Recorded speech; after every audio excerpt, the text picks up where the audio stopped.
ka namin, Pangulong Bongbong Marcos, kung gusto mong magkaroon ng magandang legasiya, ang pangalan mo, ipakulong mo lahat ng magnanakaw.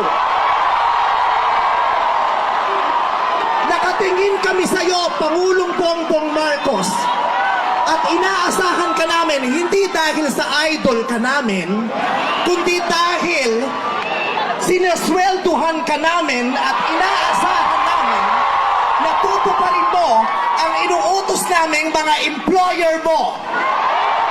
Kami ang nagpapasahod sa inyo.